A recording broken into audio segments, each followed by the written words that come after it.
Bueno, buenas tardes. Hoy, buenas tardes, André, otra vez. Hoy venimos con una invitada. Buenas tardes, Ana Rosa. Buenas tardes. Antes de comenzar, vamos a hacer una breve presentación para que todo el mundo conozca a Ana. Ana Rosa Ballester es ingeniera agrónoma por la Universidad Politécnica de Valencia y doctora en Ciencia de Alimentos por la Universidad de Valencia. Empezó su carrera investigadora en el Instituto de Agroquímica y Tecnología de Alimentos del Consejo Superior de Investigaciones Científicas, del CSIC, y durante su doctorado se centró en el estudio de los mecanismos moleculares de los frutos cítricos que los frutos cítricos tienen para defenderse del ataque de hongos fitopatogénicos durante la poscosecha. Posteriormente, durante la etapa de postdoctoral, se desplazó a Wageningen, que para aquí en Países Bajos, que es un poco el Silicon Valley de la ciencia. Sí, bueno, y la pronunciación es a Wageningen. Wageningen. Para estudiar, entre otras cosas, qué hace que tengamos tomates rosas muy demandados actualmente.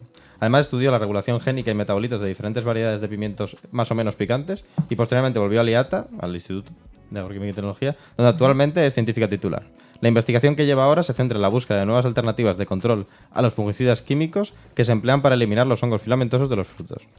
Y además estudia cómo podemos minimizar la presencia de micotoxinas en alimentos, estudiando la regulación de la producción de las mismas por algunos hongos. Muy bien, muchas gracias. Una presentación, no sé. Bueno, bastante variadita, a lo mejor con un poco de vocabulario complicado, pero que yo creo que es fácilmente entendible. Sobre todo mis orígenes pues mi padre es agricultor, a mí me gustaba mucho el campo y quería continuar con ello. Entonces, para eso empecé los estudios de ingeniero agrónomo en la Politécnica de Valencia. Y luego hice mi proyecto final de carrera con cítricos, claro, con naranjas, que es lo que yo veía a mi padre en el campo todos los días. Y que cuando tú estás en casa y ves una naranja que está totalmente podrida con el polvillo ese verdecillo, pues decía, esto tenemos que solucionarlo. A ver si podemos reducir el uso de fungicidas ahora que está muy, muy demandado. Y así que sí, ahí fueron mis inicios. Tus inicios. Por ahí andábamos. Pues hoy, yo creo que el tema que vamos a tratar hoy, vamos a tratar especialmente la última parte, ¿no?, de la que hemos hablado, de tu actual investigación. Entonces, la primera pregunta sería, ¿a qué te dedicas actualmente? Bueno, pues actualmente lo que nosotros intentamos en el laboratorio es buscar alternativas a esos fungicidas químicos, porque la legislación está siendo muy, muy restrictiva. Aparecen resistencias, y ahora es muy conocido las resistencias a antimicrobianos de muchos hongos y bacterias que producen problemas en humanos y pueden ser transmitibles por el uso de estos abusos de estos fungicidas químicos. Y lo hacemos de diferentes formas. Esa es una de las aproximaciones que hacemos. Buscamos, por ejemplo, agentes de biocontrol, microorganismos que puedan competir con estos hongos que infectan las frutas y así que no les dejen crecer. Y también trabajamos una línea bastante importante que es la producción de micotoxinas, de toxinas producidas por hongos y que pueden ser muy problemáticas para humanos y animales y también para el medio ambiente, por supuesto, para los humanos. Entonces intentamos estudiar esas micotoxinas, cómo se producen, para minimizar que estos hongos produzcan esas toxinas. Entonces, antes ya de meternos en fregados, vale. ¿Qué son las micotoxinas? Vale, ¿qué son las toxinas? Las toxinas son, por ejemplo, supongo que conoceréis la penicilina. Es un compuesto producido por un hongo, por Penicillium, que es como si fuera, es un antibiótico y es muy útil. Lo produce este hongo para coger su nicho y que otros microorganismos no puedan crecer. En este caso es una toxina que nosotros utilizamos y es buena para nosotros porque podemos matar a otros microorganismos. Pues hay otros hongos que también producen esas toxinas, pero que en verdad son malas para nosotros cuando las tomamos de forma continua, aunque no nos demos cuenta. Entonces es algo que producen muchos hongos. Hay muchas clases de toxinas producidas por hongos y hongos que producen muchas toxinas diferentes.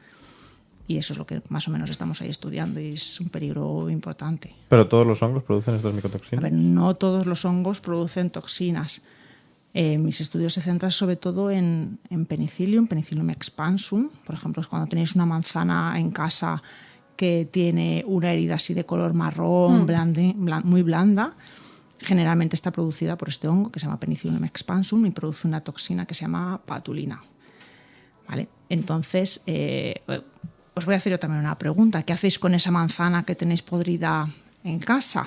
Bueno, pues ¿Os la coméis o qué? nosotros que ya venimos resabiados de otros programas Sí. de Nutro Mi Ah, vale, Radio, ya nos entonces. han explicado que hay que tirar la manzana. Bueno, Sí, pero hay mucha gente que sí que corta el trocito y va adentro. Pero pensaba que se con iba la a contar aquí naranja, una novedad. ¿con la naranja qué?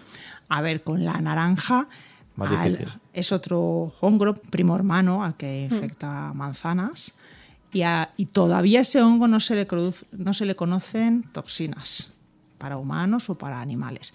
Eso no indica que no las produzca o no las vaya a producir con el cambio climático que estamos teniendo, cambios de temperatura y humedad que pueden afectar mucho el crecimiento de estos patógenos, que algún día se le descubra esas toxinas producidas. Pero eso sí, hacer el favor de tirar esa manzana podrida, ¿eh? Has comentado antes que, por ejemplo, la penicilina, ¿no? La genera Penicillium. Y has dicho que es para, o sea, su sentido biológico, porque es verdad que nos ayuda a nosotros, pero su sentido biológico sería generar ese nicho para que no crezca nada más alrededor, ¿no? Y que él sea, pues, el rey, su casa, en ese sentido. A Pero ver. esto, o sea, ¿eso pasa en general con todas las toxinas? A ver, hay diferentes aproximaciones. Todavía de muchas de ellas no se conoce para qué sirven directamente. Hay algunas toxinas que puede ser que se utilicen simplemente por el patógeno para poder infectar más fácilmente el fruto en el que están. Yo la produzco, a las células del fruto no les sienta bien, hablando así sencillo, y entonces pues yo voy a poder utilizar esas toxinas para poder crecer y desarrollarme.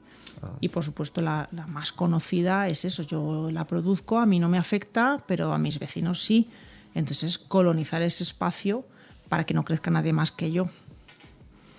Y eso es lo que es la función principal, son esas dos, o para la virulencia patogénesis, o sea que puedan infectar más fácilmente los frutos, o eliminar a todos los competidores. O sea que... No, ¿le vas a preguntar algo? Vale. No, iba a hacer un comentario, pero no. Sí, perdona. Nada, que antes has dicho que con el cambio climático quizás podría cambiar si produce toxinas o no ese hongo en la naranja. Pero Sí. ¿se podría comportar también diferente en otras partes, por ejemplo, del mundo? Por clima o lo que sea.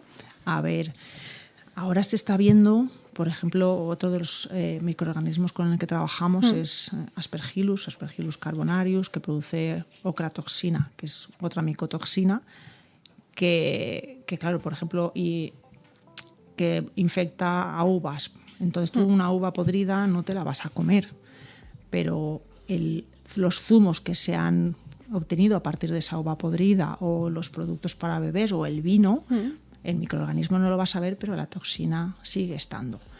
Entonces se está viendo que, por ejemplo, está cambiando las zonas donde se observa esa micotoxina y que está producida por diferentes hongos. Por ejemplo, a Aspergillus carbonarius le gusta temperaturas más altas, pues está encontrándose en otras regiones de Europa, mucho más al norte. ¿Por qué? Porque están empezando a tener temperaturas más cálidas que lo que había anteriormente. Así que sí, que esos cambios están influyendo muchísimo en cómo se comportan los microorganismos patógenos de frutos en este caso. El otro día me comentaba un profesor, que no sé de quién había escuchado la frase, pero que ya no hay que comer por colores. Creo que lo estuvimos hablando. Ya no hay que comer por colores, sino que hay que comer por proveniencias de donde vienen los alimentos para un poco diluir las toxinas en general. Este hombre hablaba en general. Sí, eso, claro, es que según lo que comas, todo depende, por supuesto, de las cantidades que estés tomando. Hay una legislación muy restrictiva en cuanto a los niveles máximos de muchas de las toxinas producidas por hongos, como puede ser ocratoxina en uvas o patulina, que es la que encontramos. Una manzana podrida tampoco te la vas a comer, pero vosotros pensad lo que pasa en las centrales de frutos, ¿no? Tienen palets gigantescos de frutos donde están algunos muy podridos. Estos hongos producen esa patulina y todo va al saco para hacer zumo. Entonces el hongo no lo ves, pero tú sí que tienes la patulina. Entonces esos niveles están muy regulados para salir. Y lo que es importante es que por ejemplo, yo tengo un zumo que supera los niveles máximos de una micotoxina y dice, pues bueno, yo cojo, lo mezclo con uno que no lo tiene y así pues ya cumplo los niveles. No, eso está totalmente prohibido. Tienes que tirar completamente todo esa partida de frutos y de zumo con el que trabajas. Por lo tanto, las pérdidas económicas al final son muy importantes. Pero entonces, si por ejemplo tienen un palé lleno de manzanas y hay alguna podrida, o sea, donde quiero llegar, las concentraciones de esa patulina, de esa toxina, para que provoquen patología a largo plazo, tienen que ser muy bajas, entonces. Claro, estamos hablando que son toxinas que no ejercen, a ver, no es como si nos tomáramos cianuro, por ejemplo, que te lo tomas y ya te quedas casi cao, o al final vas acumulándolas y puedes empezar a tener problemas en riñones y hay cáncer también. Entonces no es algo que te va a ocurrir ahora mismo, sino que es siempre a largo plazo. Por eso al final tenemos que confiar en el mercado y en la legislación de que están cumpliendo sus requisitos, pero ya os digo yo que se han encontrado productos en el mercado que, no superando los niveles de la legislación, por supuesto, sí que contenían esas micotoxinas, y en supermercados muy conocidos de la zona. Jolín. Yo tengo una pregunta y ya es curiosidad. O sea, si por ejemplo en un palé hay unas pocas manzanas que tienen estas micotoxinas, o sea, la cantidad de micotoxinas que generan unas pocas manzanas ya sería suficiente como para contaminar todo. O sea, ¿fabrican tantas o haría falta bastantes contaminadas? Hace falta bastante contaminadas, y también hay unos microorganismos que pueden producir más cantidades dependiendo, sobre todo, de las condiciones ambientales, son muy importantes. No todos los microorganismos les gusta la misma temperatura ni la misma humedad. Si los pones en su mejor ambiente, pues no es solamente que la produzcan, sino que ellos también se desarrollan. Me desarrollo, produzco más hongo, por lo tanto tengo más micotoxina. Es un círculo vicioso al final. Entonces nosotros nos centramos por ahora en estudiar el cómo reducir esos niveles de micotoxinas, y no nos centramos tanto en controlar esas podredumbres producidas por esos hongos. Porque, a ver, por ejemplo, hay diferentes casos que se utilizan en el campo, ¿vale? En Aspergillus flavus, en maíz, y que es en cacahuete. Hay unos hongos del mismo género y especie que no producen aflatoxinas, supuestamente son cepas naturales, y lo que hacen es que lo aplican en campo para que compitan con la cepa que sí que produce esa micotoxina. Entonces los dos crecen, los dos se desarrollan, pero los niveles finales de la toxina son muchísimo menores. La verdad es que suena un poco incongruente, ¿no? Que voy a poner el hongo para infectar y competir con otro, pero aquí en este caso, como os he comentado, hay veces que no es importante. Es importante, por supuesto, que prefieres un producto que esté bien y que no tenga hongos, pero es más importante las pérdidas por la producción de micotoxinas que las pérdidas que tienes por el cultivo podrido, ¿no? Sí, que al final es elegir unas cuantas que están podridas, las quitas y ya está, pero a nivel de toxicología sí que estaría bien. Estaría los límites. Y en verdad, como estamos hablando, son industrias que no se entretienen en quitar una o dos manzanas podridas, ¿no? Como se dice, que trabajan a volúmenes gigantescos, entonces es complicado separarlas. Has comentado que estás intentando buscar nuevas soluciones para poder hacer este tipo de control, ¿no?, de hongos en campo. Pero entonces, tradicionalmente, ¿cómo se tratan? Tradicionalmente en campo, por supuesto, empleando fungicidas. Eso siempre es la única forma que tienes para... Lo más sencillo es intentar controlar el crecimiento del patógeno, y eso se hace con fungicidas, pero que están eliminándose muchísimos de ellos por cuestiones legales, medioambientales, toxicidades secundarias. Y así es como supuestamente se están utilizando. También hay algunas metodologías que lo que hacen es intentar degradar esas micotoxinas en otros productos que no sean tan tóxicos, pero eso parece ser que está siendo más complicado, aunque sí que hay... por ejemplo, hay agentes, otros microorganismos que sí que pueden degradar esas toxinas directamente, entonces se podrían ponerlos juntos a crecer para que esa toxina se degradara. Es una forma biológica. Más biológica, de tener un control. Pero nunca se van a llegar a los niveles de control que tiene un fungicida, por supuesto. Nos guste o no, está siendo complicado. O sea, asumimos que entonces el fungicida sí que es malo para las personas. Sí que es algo negativo para las personas. Bueno, se siguen utilizando, hay algunos que sí que lo son y por eso los están retirando del mercado, otros no se conocen sus efectos hasta que no se ve algo más a largo plazo, pero para eso existe toda la legislación, por ejemplo, europea, que realiza todos esos estudios, y próximamente, por ejemplo, hay un fungicida que se utiliza muchísimo para frutos cítricos que lo quieren retirar del mercado, y lleva ya 2 o 3 años que están alargando en no retirarlo porque no hay otro sustituto para acabar con el hongo que infecta a los frutos cítricos. Es que parece que en la alimentación siempre es búsqueda del mal menor, ¿no? A ver cuál es la mejor cosa que te puedes encontrar. Sí, bueno. En este caso así. Entonces, las alternativas que tienes y que tendría, bueno, las alternativas biológicas sí tendrían beneficios y en teoría no tendrían desventajas, o sí que existen desventajas. Sí, tendrían desventajas. Hombre, la verdad es que explicar a alguien yo aquí en nuestro laboratorio estudiamos cómo nosotros desarrollamos hongos fitopatógenos que no producen esas micotoxinas mediante biología molecular, técnicas moleculares, por ejemplo el CRISPR, que es tan famoso ahora. Sí, luego hablaremos de ello. Luego hablaremos de eso, ¿no? Y entonces lo que hacemos es, pues lo que os he contado antes, ¿no? Del maíz, intentar ponerlo con la cepa parental y ver si producen menos micotoxinas. Esa es una herramienta que yo creo que puede llegar a ser muy útil, pero claro, hay que entender el concepto de que en este caso lo que quiero es reducir la micotoxina, aunque el fruto al final acabe un poco podrido. Claro. Que es que suena mal, la verdad. Pero bueno, suena mal, pero...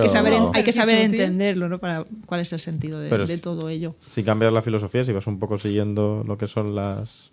No sé, el camino que va llegando a Europa, que va llevando... Sí, exactamente. Están buscando muchos productos verdes naturales, extractos de diferentes plantas, de té, para reducir el crecimiento de estos hongos filamentosos, en este caso. Pero ya os digo que por ahora no hay nada tan sumamente efectivo como un fungicida. Entonces, por ahora hay muchas cosas complicadas de quitar. Pero claro, tienen sus problemas, como la resistencia a antibióticos, ¿no? Que se está viendo ahora, antibiótico o fungicida, pero bueno, primos hermanos. Porque a veces son las mismas familias. A mí me preocupa un poco el marketing también al final. Si al final existe ese control biológico y pueden catalogar el alimento como orgánico, no sé qué, no sé cuántos. No sé, espero que no nos lo vendan a Claro, es que al final si se aplica, o sea, ¿de qué forma se va a aplicar? O sea, se va... Claro. ¿Se va a anunciar como algo especial? ¿Se va a anunciar como, o no se va a anunciar directamente y harán ese proceso poco a poco? Eso no se sabe cómo lo van a llegar, pero claro, muchos productos que nos venden y que te ponen ahí saludable, luego lo lees y dices, esto de saludable tiene poca cosa. Sí. Siempre al final hay que rascar todo lo que hay, por supuesto.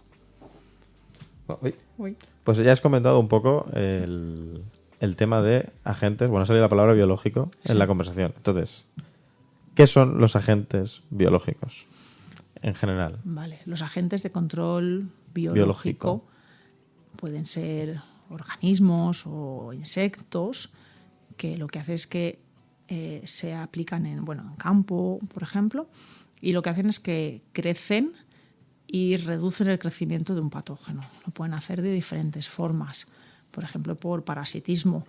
Si yo soy el agente biológico y te como a ti, pues entonces tú ya no vas a estar, voy a estar yo, pero este agente biológico no es malo para el fruto en el cual esté aplicando, por ejemplo, o la planta en la cual esté aplicando. Y en el caso de microorganismos es lo mismo. O te como, así de fácil, o reduzco tu crecimiento en las plantas. Por ejemplo, en frutos cítricos, cuando los tenemos en casa que están infectados, es porque han tenido una herida, cuando se han recolectado, el patógeno, este hongo filamentoso verdecillo de casa, entra y entonces empieza a crecer. Si tenemos un agente de biocontrol, por ejemplo, una bacteria o una levadura, que cubra esa herida que se ha hecho, entonces el patógeno ya no puede entrar. Es otra forma de acción que tienen. No es que yo te coma, sino que no te dejo que entres. O, por ejemplo, hay otros que lo que hacen es competencia por nutrientes. Se llama competencia por nutrientes o espacio.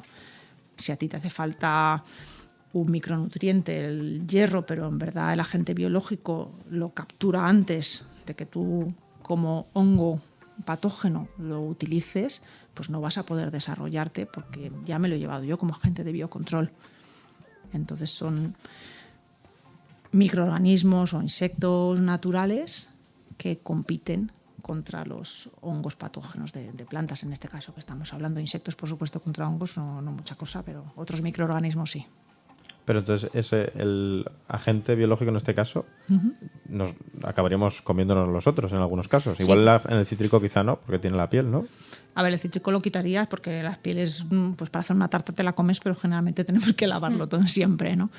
Y ya se hacen estudios importantes para determinar que no hay toxicidad ni para humanos, para animales, células humanas, para que a nosotros no nos causen ningún problema. Eso sí que se utilizan.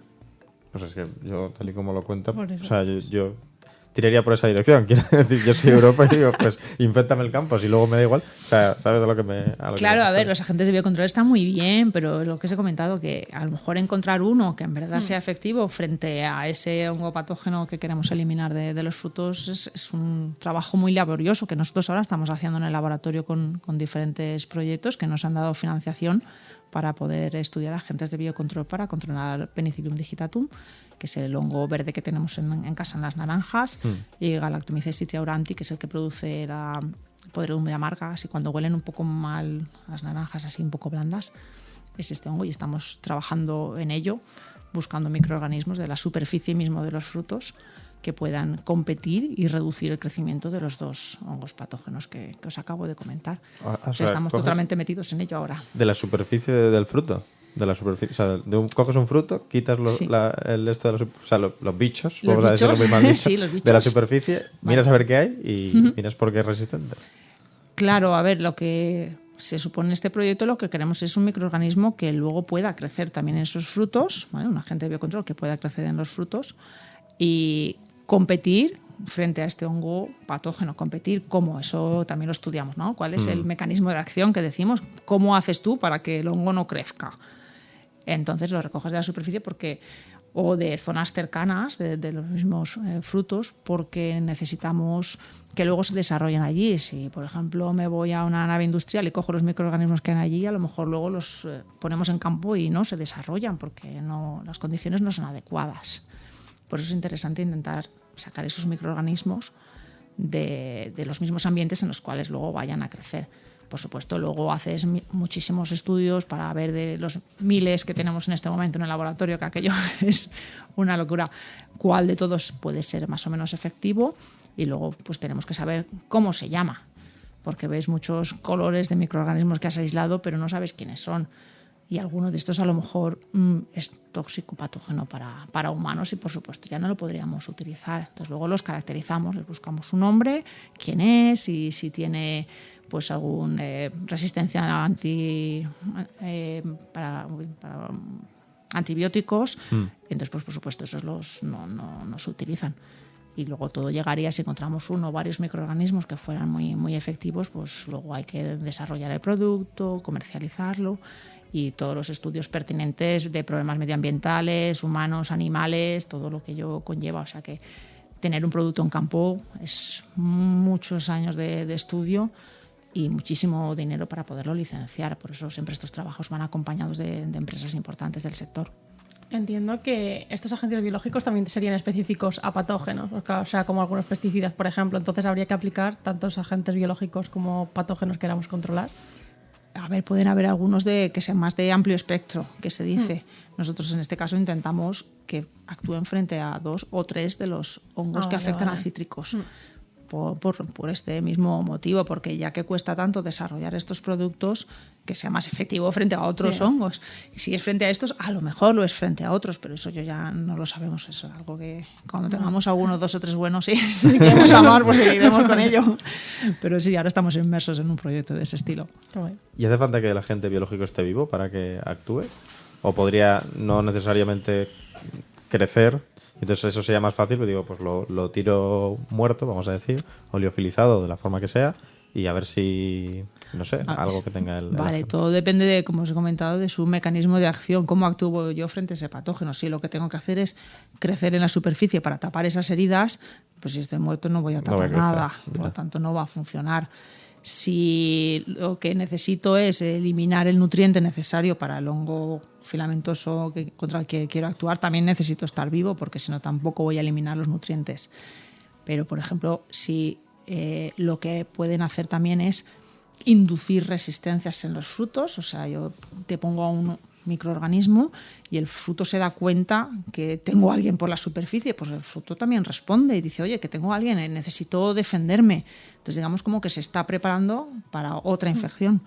Entonces ahí en este caso a lo mejor no haría falta que estuviera vivo, sino solamente con extractos celulares o con medios de cultivo en los cuales haya crecido, podría funcionar. O sea, es como que avises al fruto de que le van a infectar y ojo, cuidado. Exactamente. Eso es lo que le dices. Le dices, oye, que estoy yo aquí y puede venir alguien detrás. Qué guay eso. Sí, a mí esas cosas me hacen muchísima gracia. Así es como empecé yo mi trabajo.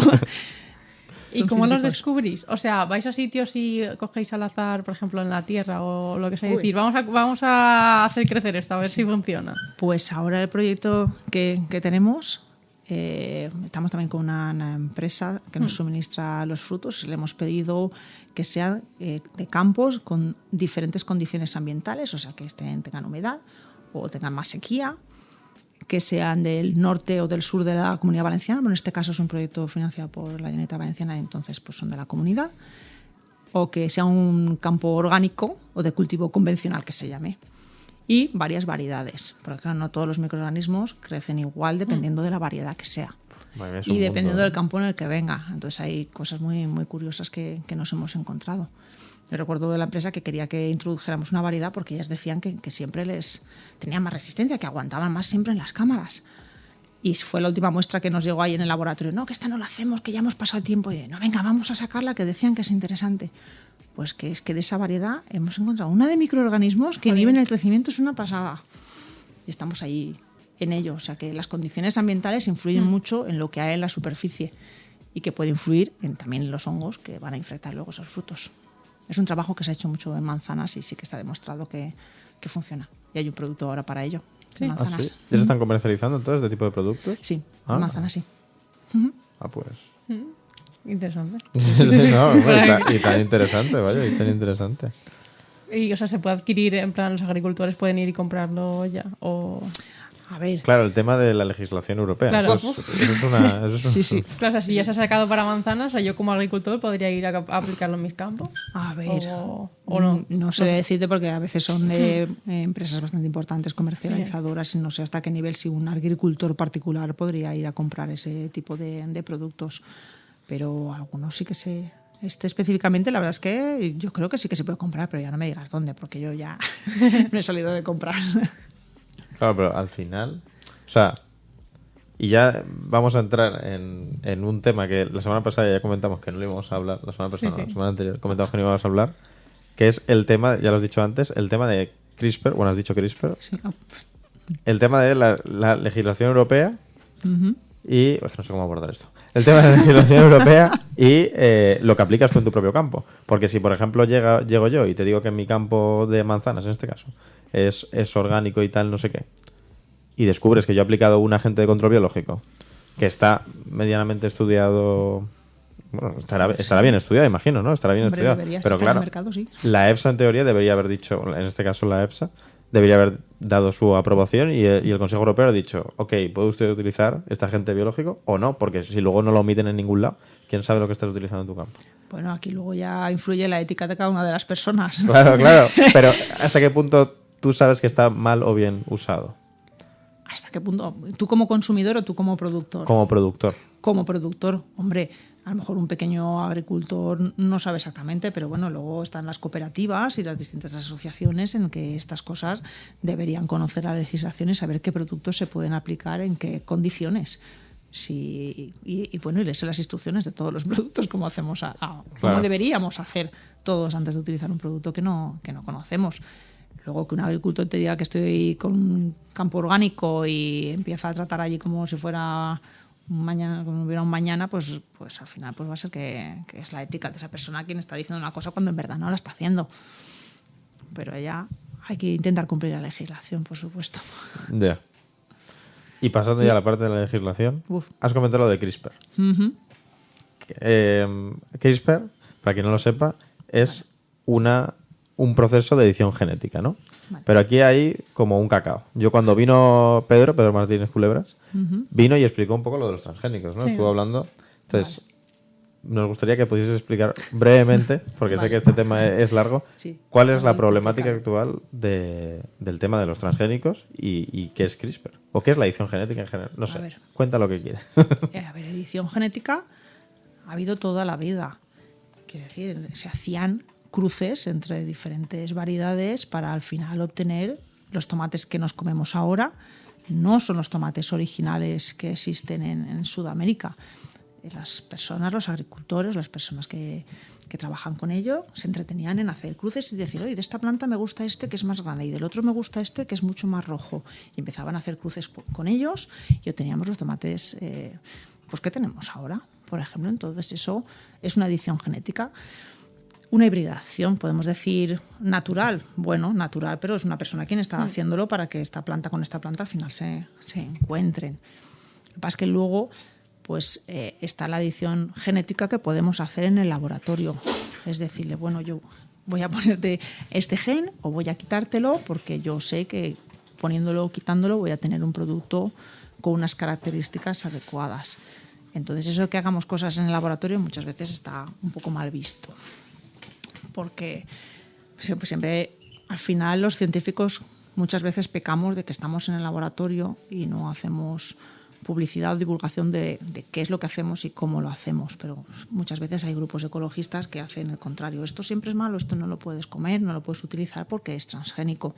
Bueno, hay de todo.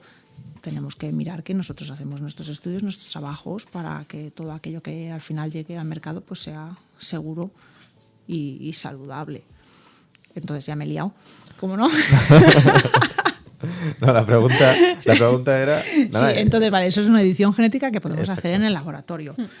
Hay distintas formas de edición genética. Ahora la que está muy conocida, ¿no? Que se escucha mucho, es CRISPR, que lo que se utiliza es, digamos, podemos utilizar una guía que introducimos en la célula de la planta, microorganismo que queramos modificar, junto con otra enzima que lo que hace es que las dos juntas van, oye, quiero quitar este gen de aquí, pues trabajan juntas para que se corte ese DNA y un trozo pueda salir de ese genoma, de ese microorganismo o de esa planta. Lo que podemos hacer también es introducir algo dentro de ese genoma, pues por ejemplo, porque sabemos un gen que da lugar a una correlación interesante, pues yo le pongo el gen que de esa correlación y luego lo tengo. Entonces ahí también está la disyuntiva. CRISPR se intenta que no se considere como aquellos productos que se obtengan por CRISPR cuando no se ha introducido ningún tipo de DNA foráneo dentro del genoma del microorganismo que se considere no transgénico, porque puede ser simplemente una mutación puntual, que eso ocurre, por ejemplo, con la radiación ultravioleta. La radiación ultravioleta lo que hace son mutaciones puntuales a lo largo del genoma y al final obtengo un producto que cumple mis condiciones o yo que quiero que sea más grande. Perfecto. Pero CRISPR es mucho más efectivo en el sentido de que yo le dirijo a dónde quiero que vaya a hacer, por ejemplo, ese corte, mientras que la radiación ultravioleta está afectando a muchos otros genes porque no es específica. Entonces, lo que se intenta es que cuando CRISPR no introduce nada de DNA en el genoma, que no se considere como un transgénico, un organismo modificado genéticamente puro y duro. Entonces, ahora hay un debate bastante importante en Europa para intentar que esto ocurra. Siempre el debate empieza con plantas, luego esperemos que se traslade también a los microorganismos. Pero entonces, si yo ahora cojo una planta, a día de hoy, la modifico genéticamente, no con tecnología CRISPR, de otra manera, adiciono yo y le pongo algo que no toca. Y de esa planta sale un tomate. Y ese tomate no se puede comercializar en Europa, en principio, ¿no? Para simplificarlo mucho. ¿O es difícil su comercialización? ¿Tiene muchos peros? Tiene muchos peros. Vale.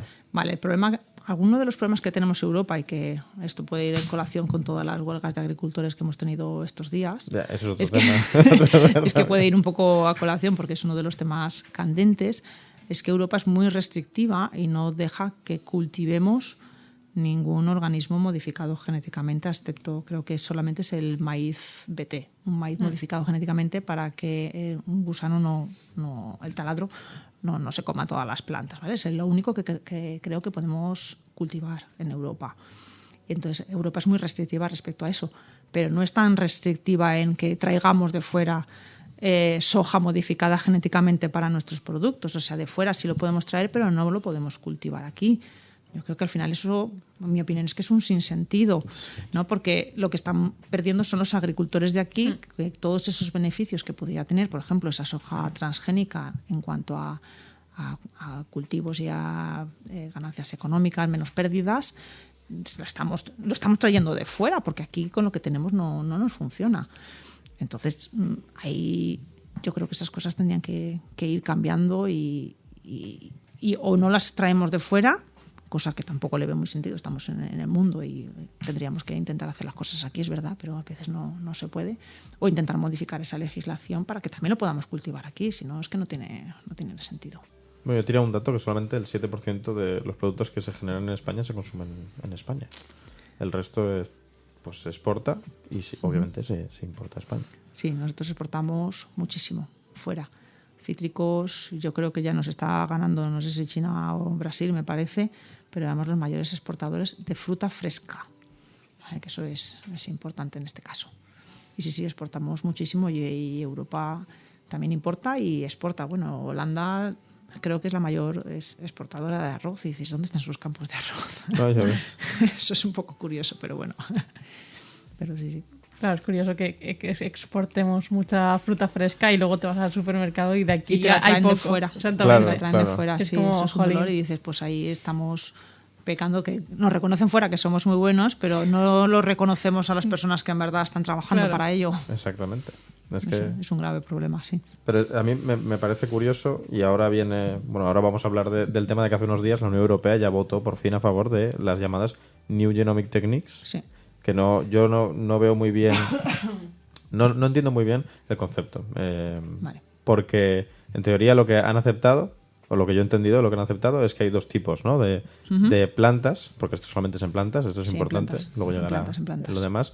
Unas que son las New Genomic Techniques o las NGT1, que en teoría la legislación va a ser paralela o la misma que con los organismos naturales, entre Sí. comillas, y las dos que van a ser consideradas transgénicos. Entonces, ¿qué nos puedes contar de esto? ¿Hasta dónde se marca esa diferencia? Porque hay uno y dos. Pues eso es lo que están intentando limitar. ¿Vale? Lo que se está intentando es que cuando esas modificaciones, por ejemplo, no sea que hayas introducido nada dentro del genoma, ni de otra especie, ni de tu misma especie, aunque sí que lo hayas modificado, por ejemplo, hayas hecho un cambio puntual, ya no saben si es uno o son 20, están ahí la discusión de cómo va, se considere que no sea transgénico, porque es lo mismo que ocurriría a lo mejor por hibridación tradicional, ¿vale? entre plantas. Pero si tú introduces algo dentro del genoma, pues ahí ya lo estás modificando un poco más, de forma más importante. Entonces ahí lo que intentan es que eso sea NGT2 y que se considere transgénico, porque sí que estás modificando muy a gran escala. Entonces es donde está el límite eso entre el 1 y 2. ¿Cuántas mutaciones puntuales consideramos para que esté en el punto 1 y el punto 2? ¿Es una mutación puntual de un solo nucleótido o 20 mutaciones a lo largo del genoma con 1 hasta 20 nucleótidos? Es lo que están ahí intentando debatir. Pues es que Es que la línea es muy fina. la línea es muy Sí, fina sí. y me parece un poco hipócrita, de verdad te lo digo. Sí. Porque A ver, hay algunos países que ya está autorizado el utilizar Sí. CRISPR cuando no se introduce genoma, no se modifica, no se introduce DNA foráneo dentro del genoma. es que yo lo veo más porque para algunas cosas sí, otras cosas no. Por ejemplo, ¿de dónde sale la insulina? ¿No? Esa es mi pregunta. ¿De dónde sale la insulina? Pues antiguamente de los cerdos. Pero a día de hoy en teoría es de E. coli. Sí. O sea, de una bacteria que genera. Y E. coli no genera insulina de forma normal. No, pero tú no te estás comiendo el microorganismo, sino el producto de ese microorganismo Claro. que supuestamente no contiene ese DNA modificado porque tú ya lo has purificado. Pero Ahí entonces en viene- las frutas, al final tú te comes la fruta, ¿no? Eso es, o sea, ahí viene te mi comes- pregunta. exactamente. Si tú tienes el agente biológico que lo puedes aplicar a campo, tú puedes aplicar este tipo de tecnologías CRISPR a tu agente biológico, porque el agente biológico no te lo vas a comer. Claro. El agente biológico, bueno, supuestamente tienes que lavar la fruta cuando uno se lo come, Claro. eso para empezar, y es algo que sí que habría que regular, en verdad. O sea, considerar cuándo es transgénico, cuándo es no transgénico. Por ejemplo, es que estamos en las mismas. En el etiquetado ahora nos ponen los productos si son soja transgénica o no. Sí. Pues ahí hemos llegado, ¿no? Que al final tenemos que etiquetar las cosas y luego el consumidor es el que decide si quiere utilizar esos productos o no quiere utilizarlos. Ya, pero el consumidor... Bueno, es que esa información es complicada, porque Sí, si al es final... muy complicado, No, sobre es todo- que estas naranjas no son transgénicas, pero han sido tratadas con un agente biológico que sí es transgénico. O sea, es muy raro. O sea, es raro. Es raro, pero es lo mismo que si te comes una naranja que está tratada con fungicidas. Al final los fungicidas también son problemáticos porque Claro. te pueden generar a ti resistencias frente a otros hongos o otros microorganismos. Pero eso en el etiquetado no está. A veces sí que están, ¿Sí? sí que están indicados Sí, cuáles a son los veces sí. fungicidas A que veces se han sí. aplicado. En cítricos yo creo que sí que están ¿Pero dónde lo ponen? indicados. Cuando llevan packaging. Sí, exactamente. en Sí, la- si las en comes la- a granel, claro, no. claro. En Claro, bolsas, en bolsas. exactamente. Sí, es complicado esto de la legislación y ahora está cambiando muchísimo el etiquetado de todos los productos, que si el gluten free, cuando te lo ponen gluten free en una lechuga, dices, hombre, ¿será necesario esto? Pero Sí, en el agua. claro, Hombre, en gluten el free agua, en la agua que no lechuga. te contiene nada. Bueno, contendrá agua, ¿no? Gracias. Buen aviso. Sí. Pues es que, no sé, a mí me parece, ya te digo, muy difícil la línea de separar que no, que sí, que tal. Pero, por ejemplo, a día de hoy, con la información que tenemos, se podría ya utilizar con mucha mejor, vamos a decir, con mucho mejor rendimiento, aparte de un agente de control biológico también, un fruto que sea, en este caso, transgénico o no transgénico, solamente esté modificado con CRISPR, y que eso nos dé mejor rendimiento. Por ejemplo, antes has comentado el transgénico del maíz, que era resistente al gusano, ¿no? Sí, al taladro. Entonces, eso, por ejemplo, en naranjas, en cítricos o en manzanas o donde sea, ¿existe ese tipo de productos a día de hoy? Podemos ser superhombres si no lo sabemos. A ver, el problema cuando estamos hablando de árboles frutales es el tiempo que lleva desde que empiezas a hacer esas modificaciones hasta que al final tienes el fruto. Y los naranjos, pues bueno, tienen su problemática, que necesitas hacer injertos, porque si no, con los pies que no son resistentes a diferentes cosas. O sea que los árboles es un problema por el tiempo que lleva eso, pero claro, por supuesto que hay muchas cosas. En vegetales es mucho más sencillo, el ciclo de cultivo es mucho más corto y hay muchísimas cosas que se están haciendo. Por ejemplo, se ha desarrollado el maíz sin gluten por un instituto de Andalucía, y que no están permitiendo cultivar ni comercializar ni hacer nada en Europa con ello, cuando sería algo muy útil. Y no sé si al final han vendido la patente, esto lo tendría que comprobar, la verdad, para una empresa americana, porque allí eso sí que lo pueden utilizar. Entonces hay muchas incongruencias, ¿no? Que nosotros al final hacemos los desarrollos, por ejemplo aquí en España, pero luego no los podemos utilizar y nos tenemos que ir fuera. Claro. Con CRISPR, cuando no se introduce DNA foráneo, hay muchos países que ya lo están utilizando.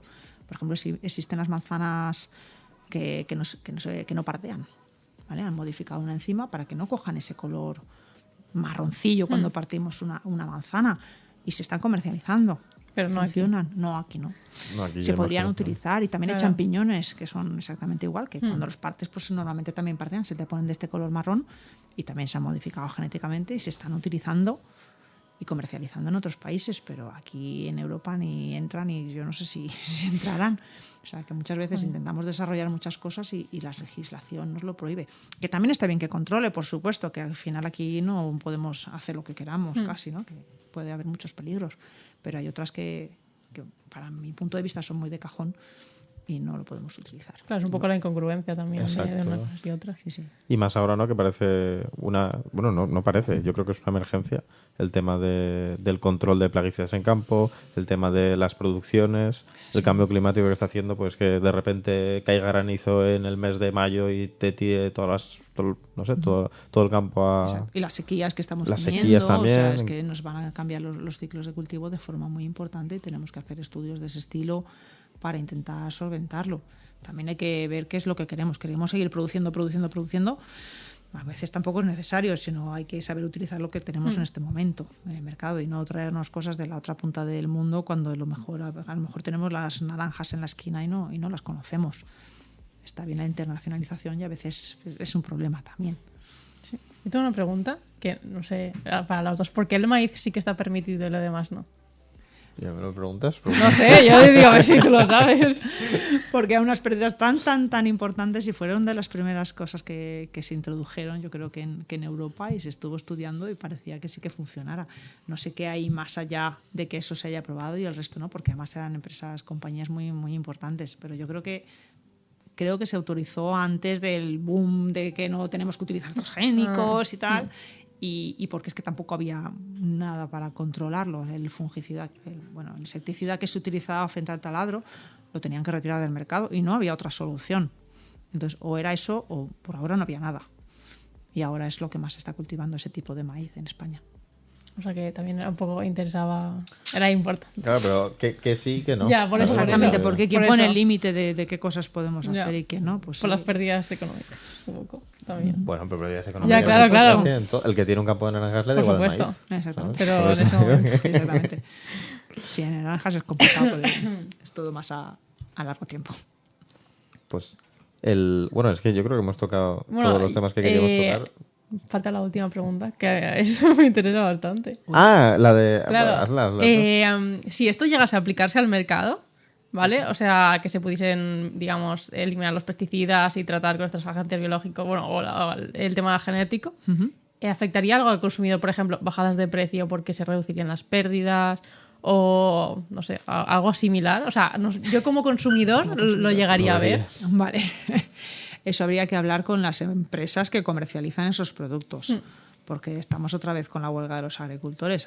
Por ejemplo, a mi padre es que ha vendido un saco de patatas más barato que lo vendía mi abuelo. Y dices, ¿cómo puede ser eso en la época en la que estamos?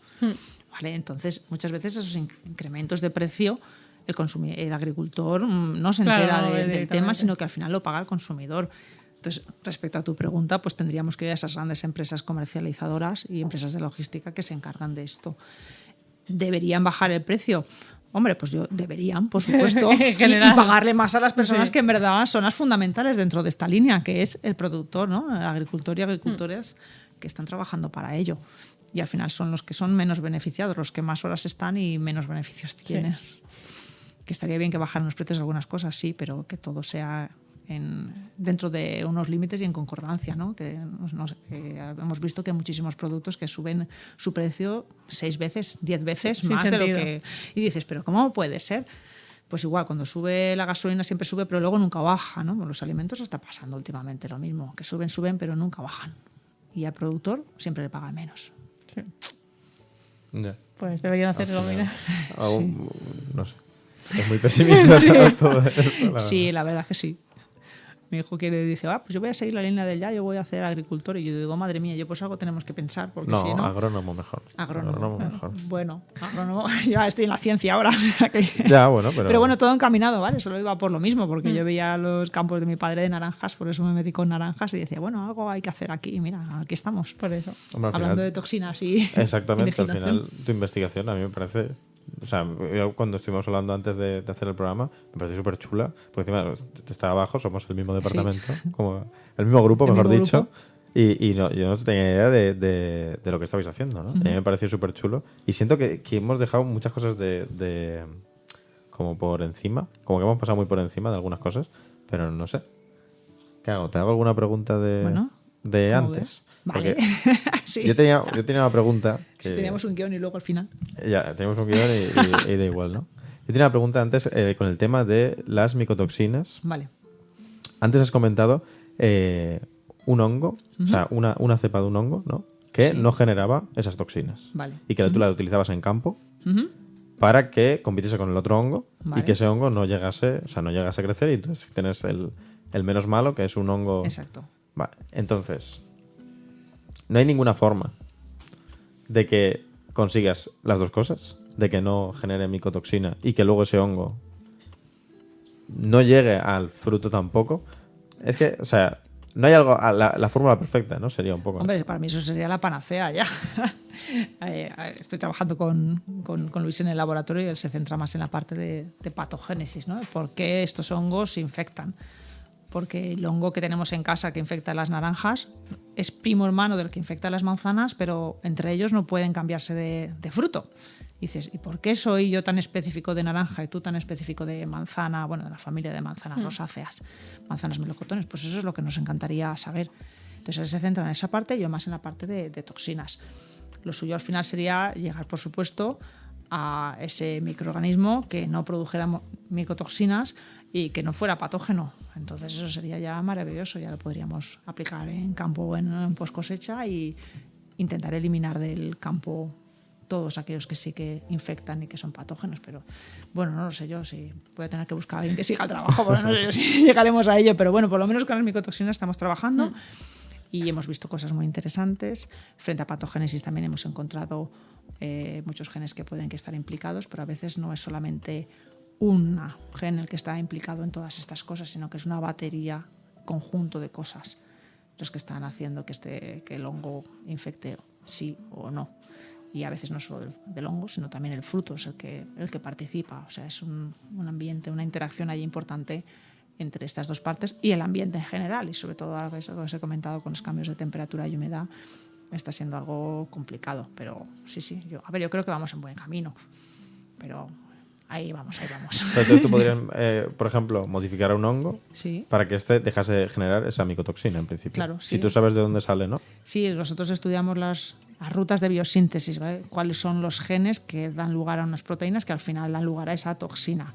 Entonces, hemos manipulado genéticamente unos microorganismos para quitarles un gen de esa ruta y al final vemos que no produce esa toxina. Y eso lo hemos hecho en el laboratorio últimamente, o sea que muy bien, por CRISPR también.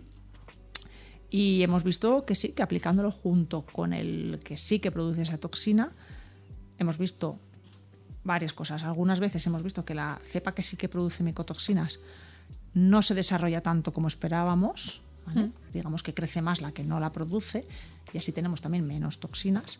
O a veces el padre, el que sí que produce la toxina, crece más, pero los niveles de toxinas, por supuesto, han bajado porque tenemos una cepa que no las produce. Digamos, si tenemos 100% de los dos y 50-50 de cada uno de ellos, pues a lo mejor la reducción de la producción de la toxina es un 75%, o sea, que el que no produce toxina, aunque no crezca tanto, a lo mejor está haciendo que el otro no produzca tanta toxina. Claro.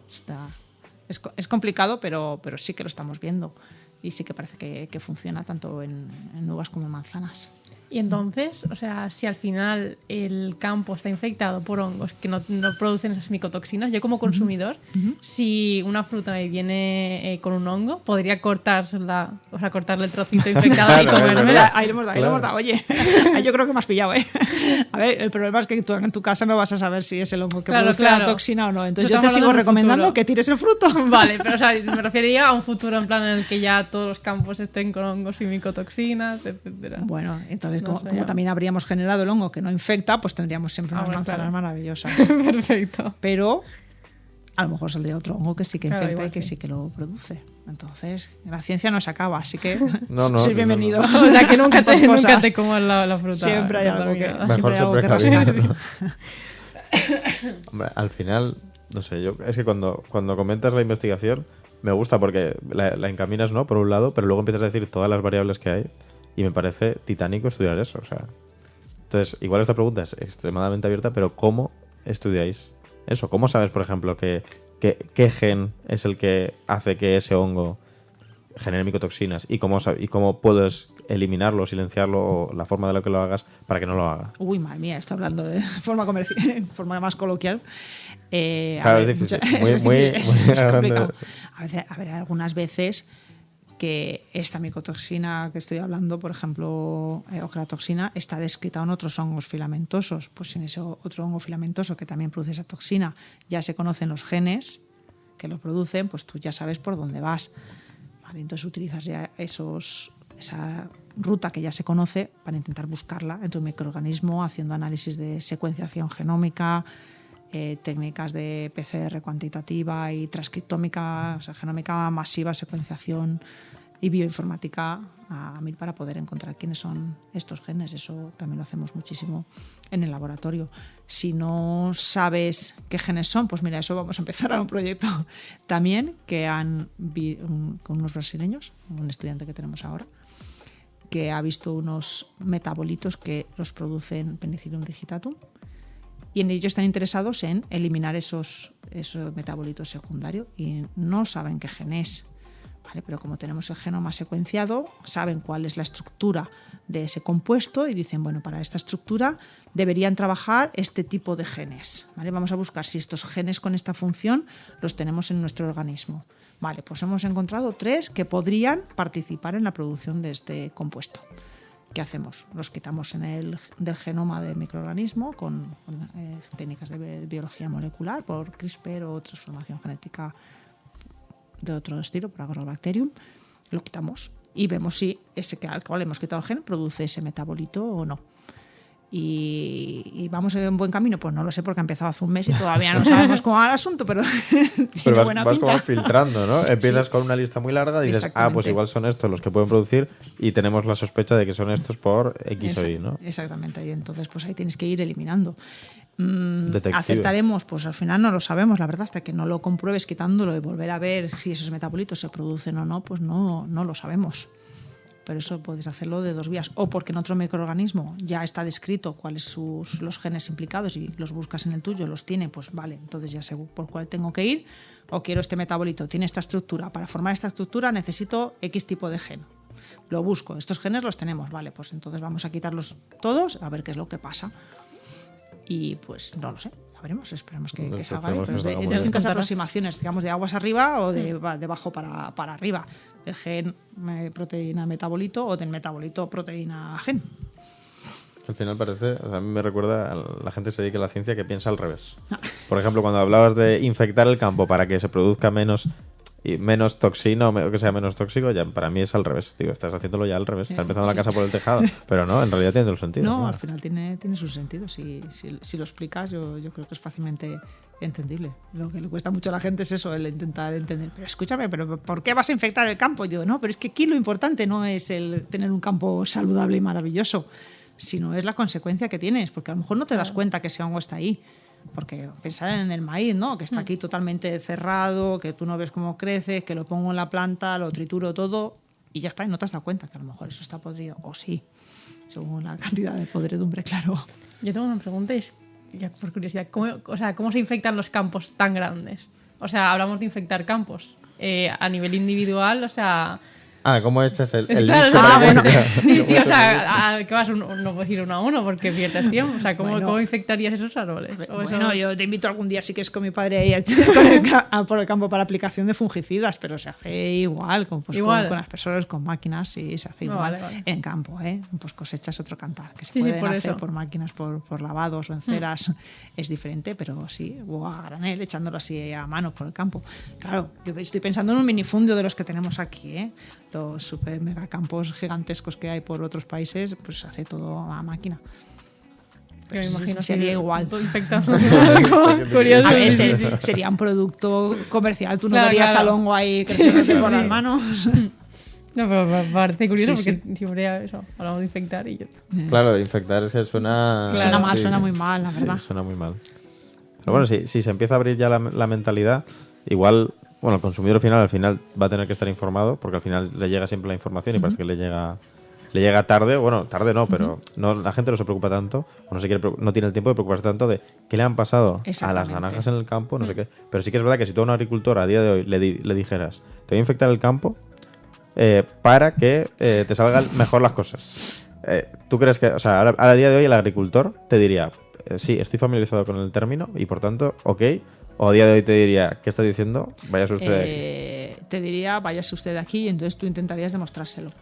Lidia, déjame un rinconcito de tu campo, vamos a ver, vamos a utilizarlo, voy a hacerte la prueba, vamos a coger este trocito, vamos a echar aquí el compuesto, vamos a ver cómo crece y luego vamos a coger estos productos. ¿Este producto que ha salido de tu campo tiene más o tiene menos micotoxinas? Pues después de que se lo demuestres, yo creo que lo podría llegar a entender.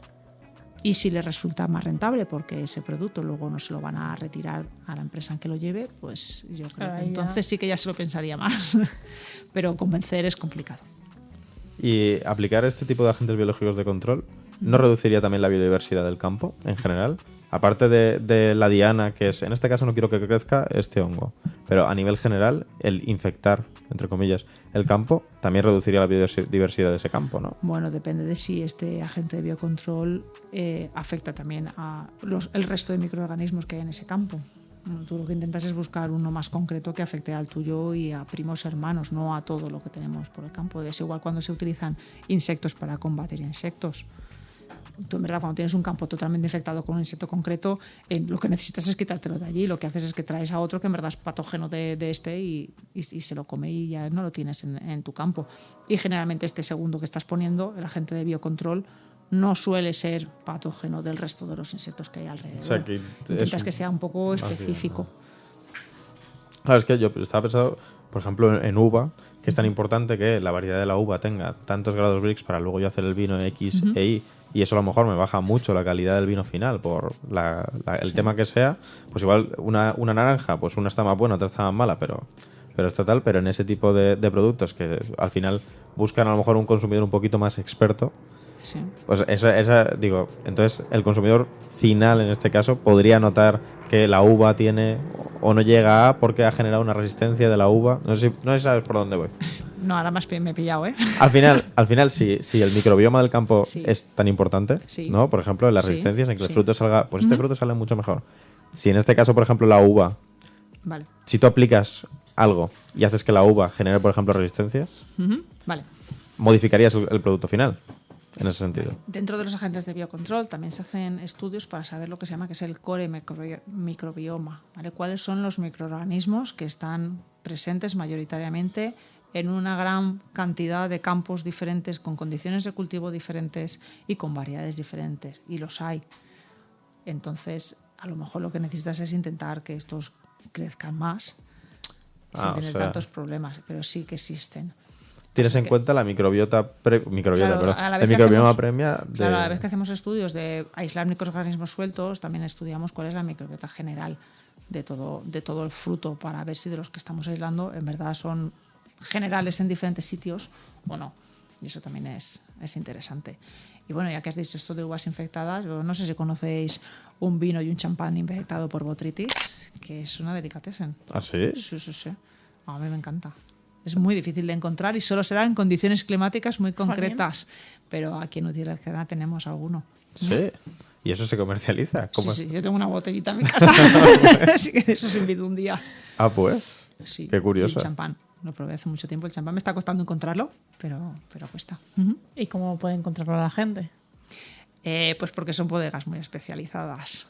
Y esta botella que tengo ahora en casa la compramos en una excursión en Utiel-Requena, en Sinarcas, creo que fue en la bodega que había allí, y que llevaban 2 años que no habían podido tener este vino por las condiciones climáticas que habían. O sea, el objetivo es que infecte la uva, pero entonces Sí, ese lo que hongo... quieres es que infecte la uva. Pues no produce micotoxinas, ¿vale? porque si no, al menos no se le conoce, porque si no, vamos. Bueno, un traguito a lo mejor tampoco pasa nada. Qué curioso, eso no lo sabía, la verdad, no tenía ni idea de que... Sí, al final, escucha, también nos comemos los quesos, ¿no? Sí, claro. Pensar en un Sí, queso Roquefort, Camembert, todo este tipo de quesos son hongos. Fermentosos que los tienen. Y estos son buenos. Y se están encontrando micotoxinas en superficies de este tipo de quesos, porque está cambiando la población a veces. Eso es problemático. Oh, Dios mío. Por eso tenemos que seguir con estos estudios de última- agentes de biocontrol y de hongos que no producen micotoxinas. La última pregunta que te quería plantear sobre el tema ya legislación Venga. es, que yo creo que es un poco polémica, es si de normal, por ejemplo, en mi campo de uvas no crece penicillium, por ejemplo, no sé, como penicillium justo no tiene, Bueno, no tiene pero toxina. precisamente no es de los más Vale, pues no crece asociados. patulina, por ejemplo. Patulina crece en un campo de uvas. Bueno, patulina es la micotoxina. Ah, perdón. Entonces, el hongo que genera la micotoxina. A ver, botrytis es generalmente de uvas o carbonarios, aspergillus. Entonces, si en teoría en mi campo no voy a encontrar esa toxina, luego en la legislación me obliga a medirla. Yo creo que sí que tienes que medirla. ¿Cómo sabes que no la tienes si no la mides, aunque no tengas ese hongo? Me refiero si hay toxinas específicas por cultivo. Sí. O sea, si yo en vino tengo que medir siempre ocratoxina, aflatoxina, patulina, todas las No, las yo creo que no toxinas tienes hay. que medirlas todas. La legislación es restrictiva también en cuanto a qué encontrar, dónde encontrar. Si la legislación te dice que en uvas tienes que encontrar ocratoxina X, pues entonces tienes que analizar eso, y el resto generalmente no se hacen. A veces sí que te resulta más barato a lo mejor hacerlas todas, pero otras veces no. Entonces, el problema es que no puedes analizar todo lo que existe. Claro, Entonces eso te tienes que una focalizar un problemática. poco en lo que sabes que podrías encontrar y que está legislado. Porque igual en las naranjas pues no se ha encontrado micotoxinas, pero ¿quién nos dice que de aquí a unos años resulta que Digitatumara esté produciendo no sé qué? Y la suerte que tenemos es que quitamos la piride y ya está. Y ya está, exacto. Pero claro, como estabas comentando, que también el cambio climático, el tema de la sequía, no sé qué Sí. está hecho que cambie, ¿no? Sí. Pues al final eso sí que puede ser problemático. Podemos empezar a encontrar toxinas en sitios o dejar de encontrarlas en otros, Sí, a lo mejor. sí, ese va a ser un problema importante. Entonces, lo suyo es que en verdad todos cumplan su legislación y cuando salga ese vino de la bodega te enseñen sus análisis. Bueno, yo he hecho estos análisis y aquí me está diciendo que no tengo las micotoxinas que me dice la legislación que puedo encontrar. No sé yo si analizar este vino con botrytis o qué, pero... Claro, mira. Y ese vino, ese champán. Hay champán y vino, sí. Se podría hacer Bueno, por el humano. ¿Por humanos? O sea, si yo lo infecto, no podría obtener el mismo. Pues, a ver, no sé decirte, un campo... El problema es que necesitan unas condiciones climáticas muy concretas. Si tienes un campo que en verdad las cumpla... Casi si pongo en un invernadero Sí, así. bajo las estuvimos condiciones. diciéndoles a ver si podíamos... Si nos daban esa cepa que tenían en ese campo y no les hacía No, mucha ilusión. No quisieron. No. No, lo intentamos pues para estudiarla, ¿no? Para ver cuál es y qué daba ese aroma, pero a lo mejor se pensaban que luego le íbamos a comercializar o algo y no lo conseguimos. Tendré que hacer otra intentona. Bueno, no sé. Sí. No para producir el vino, porque claro, yo no me dedico a eso, aunque ahí sí que hay gente en el instituto que hace este tipo de estudios. Pero no sé, a veremos si lo consigo. Lo querían para ellos. Lo que para ellos es normal. Vale. Pues nada, yo creo que hasta aquí. No sé, algo que quieras preguntar tú. No, yo ya he acabado por hoy, creo. O sea, no, sí. Y algo que nos quieras contar, algo más de este tema o del tema que quieras. Te dejamos el libro, micro libre para que digas lo que quieras. No sé, espero que hayan quedado algunas cosas claras, como pues que las micotoxinas las tenemos presentes en algunos alimentos, supuestamente no deberían. Y, por ejemplo, cosas de evitar es no te comas esa manzana podrida que tienes en casa. Que espero que nos cambie la regulación un poco y podemos aceptar el cultivar organismos modificados genéticamente por CRISPR, cumpliendo, por supuesto, la legislación, o aquellos que sí que están cultivándose en otros campos, en otros países, sí que los podamos utilizar en Europa para poder ayudar a esos agricultores que lo están pasando tan mal y que sí que nos estamos comiendo esos productos, pero no los podemos cultivar aquí dentro. Y que la ciencia sigue y esto es un no parar. Y espero que siga, porque si no ya me voy para mi casa. y bueno, que sois bienvenidos al instituto si queréis saber todo lo que hacemos, que espero que os haya interesado. Sí, y con cuidado con esas toxinas. Y que lo hayáis entendido, por supuesto. Yo creo que sí. Bueno, gracias a vosotros por haberme invitado a estar por aquí. Gracias a ti esta tarde por a pasar venir. este rato. Muy agradable. Yo creo que ha quedado todo claro. Sí, la verdad que sí. Además, yo creo que todo el mundo lo va a entender. Yo lo he entendido perfectamente. Sí, al final sí, bueno, me alegro.